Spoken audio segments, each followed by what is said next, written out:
The biggest lie that Russia's promoting all the time is that it's not really invading Ukraine.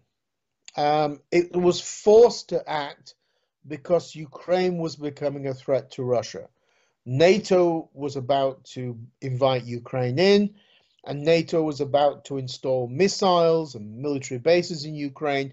And so this was a preemptive attack to prevent all of this. All of this is complete lies. But this is the mythology that the so-called special military operation isn't in fact a war against Ukraine. It's a kind of a preemptive incursion, as it were, which of course has nothing to do with reality. I think many people in the West find it difficult to get their heads around that in 21st century Europe, a war is taking place where one side, Russia, wants to actually destroy a state, Ukraine, and wants to destroy Ukrainian identity. This is simply, I think, very mind-boggling for us to accept this is taking place, because we assumed that this was something that only happened in the past. You know, it was something to do with Stalin era and the Hitler Nazi era. But this is the goal this was the invasion goal of 2022. And if it had gone to plan as Russia intended, this so-called special military operation was supposed to take a couple of weeks at the maximum, and Ukraine would be defeated, a puppet regime would be installed, there would be massive genocide. The Russian army and Russian security services came with kill lists of teachers, civil society activists, journalists, politicians, religious leaders who were to be either deported, executed, or imprisoned. That was the goal.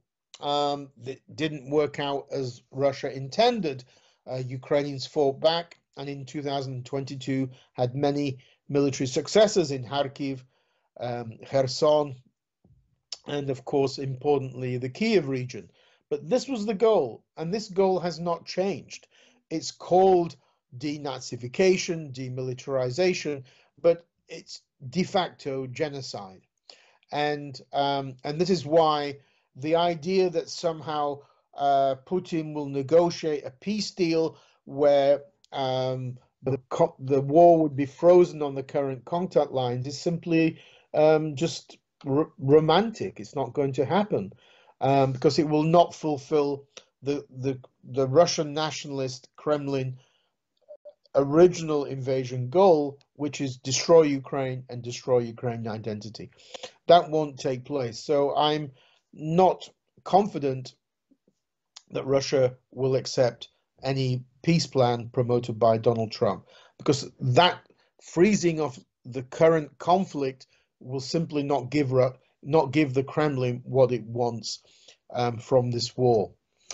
There are other examples of this kind of genocidal rhetoric. It literally is available every day on Russian TV and radio. This is nothing just peculiar to certain, shall we say, presenters. It happens literally every day. There are now books being published which analyze this expanded genocidal discourse and rhetoric. I think the viewpoint, which was probably in a minority from people like me back in 2022, that Russia's goal was genocidal, has now spread and become more, I would say, dominant amongst Western policymakers and analysts. But certainly something that many of us found very difficult to accept.